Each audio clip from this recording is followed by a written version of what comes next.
think I hit the wrong button, but now we have Senator Warren back, and this time I won't hit the wrong button. Good morning, Senator Warren. Thank you for joining me. Hello? Hello, Senator? Hello, I'm here. Good morning. How are you, Senator? I'm doing just fine. How are you doing, Chris? I'm doing really well. Thanks so much for taking the time to join us. I know you're very busy. So I want to jump right into this. I have been telling my listeners that I think you have filed a revolutionary bill here to try to iron out the differences between the states and the federal government on marijuana. And what surprised me, Senator, from reading your bill was that 46 states already have either decriminalized or completely legalized or somewhere in between some form of marijuana. Can you tell us a little bit about the genesis of how this bill came about? You bet. So, as you know, the federal government makes marijuana use, sale, possession illegal. And it's a Schedule I drug under federal law, which means it's treated like cocaine and heroin. The federal government just says by law it has no medical uses, it has no recreational uses, done. So different states have taken different steps, as you rightly identify. Medical marijuana, recreational marijuana, decriminalization, lots of places in between. The problem is federal law actually controls over state law. I mean, that's the rule. And so the states have started building marijuana businesses. There are those that are ahead of us, like Colorado, they're further along the pike than we are, but it's something we're now facing in Massachusetts. And right now, we can't get together a majority in the United States Congress to say, let's change federal law to legalize it across the country. There are folks in some states who don't want to do that. Oklahoma says we like the federal law just exactly where it is. And some who have only decriminalized say that's where we want it. So I thought about this and I thought, wait a minute, let's just turn this around the other way.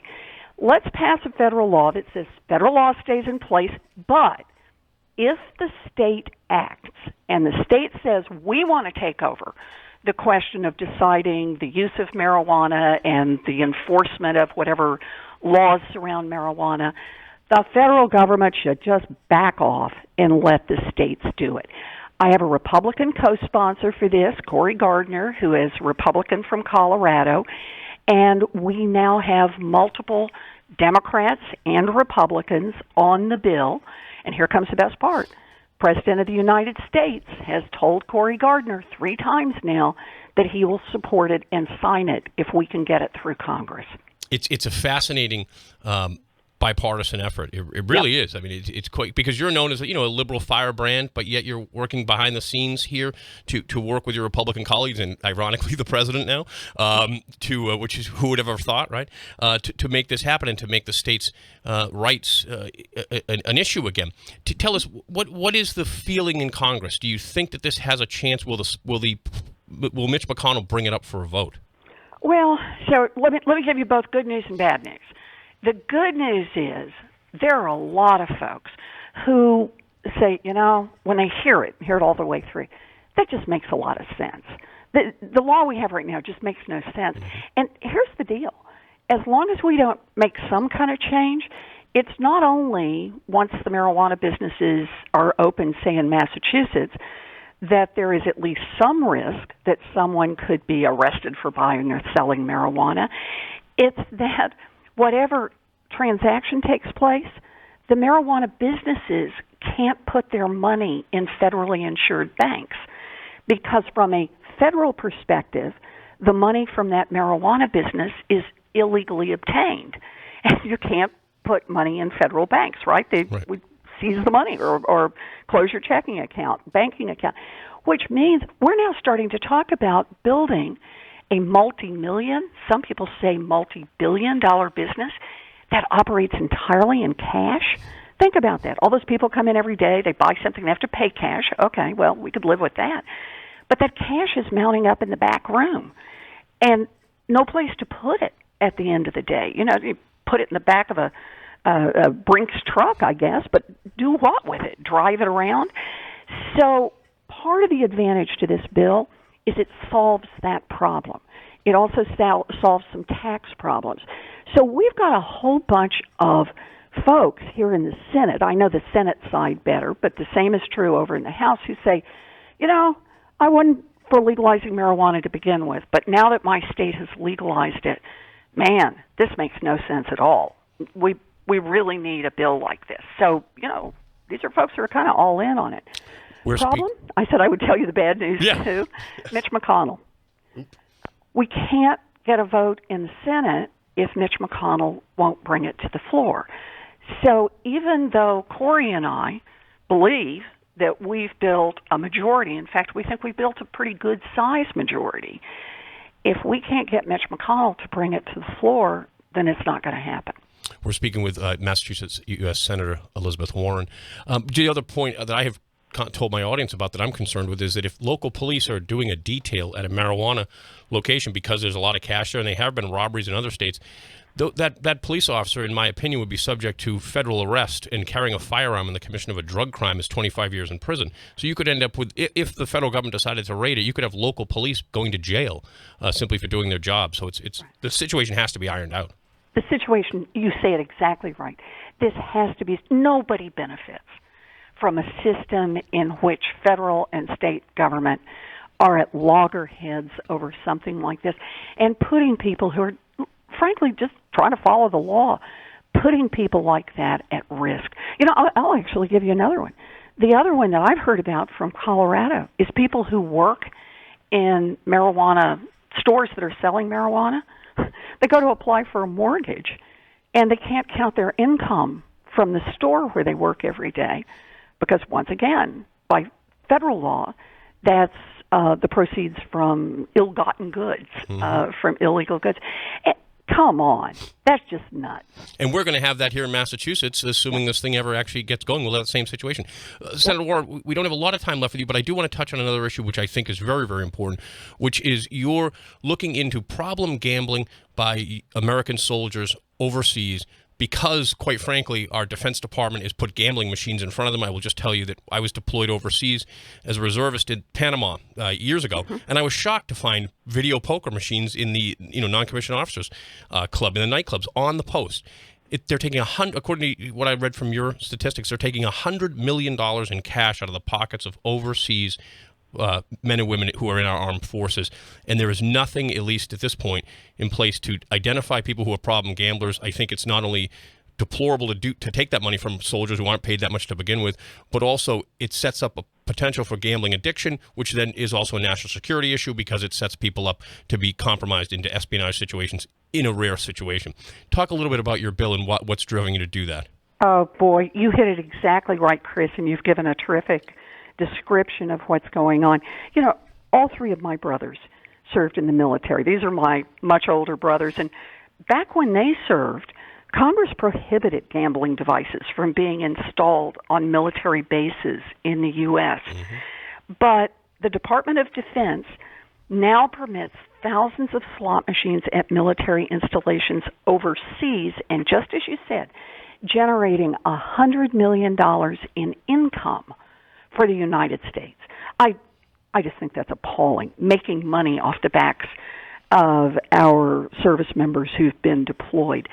So here's how I tried to build this. Quietly, back in 2015, I got the Senate to pass a law to have the Government Accountability Office, the GAO, do the study of the problem. And that's what you're now citing. Study came out, and it found that the military has over these 3,000 slot machines. It documented it all, and it documents the people who have gambling disorders.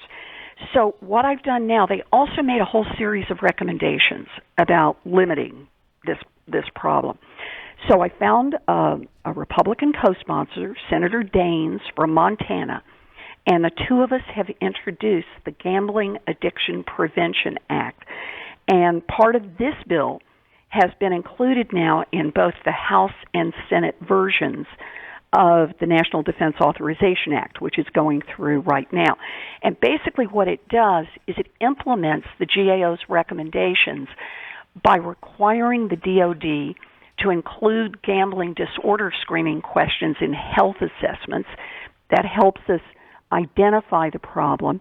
And it also requires the DOD to develop policies to prevent and treat gambling problems in coordination with other behavioral health efforts. Now, that's only a first step, but you kind of sometimes you got to do things in steps rather than, bite the thing all at once.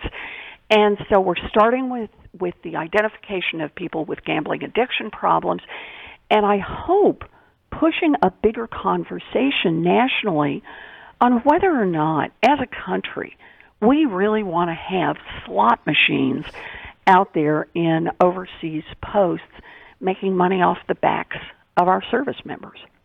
No, I think it's a very, very important issue. And I will tell you, Senator, it was in the mid-'90s that I witnessed it, overseas as a soldier, and I had forgotten about it, until I read your bill, saw your bill came up. I was checking your office website, see what's going on, and I read that bill, and it flashed back in my head. Oh my God, that's right! I remember seeing those machines.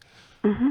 And evidently, the number has just gone up from what you were looking at in the 90s. And now I say that only anecdotally, but you just hear much more about they're everywhere. There are a lot of them on the basis.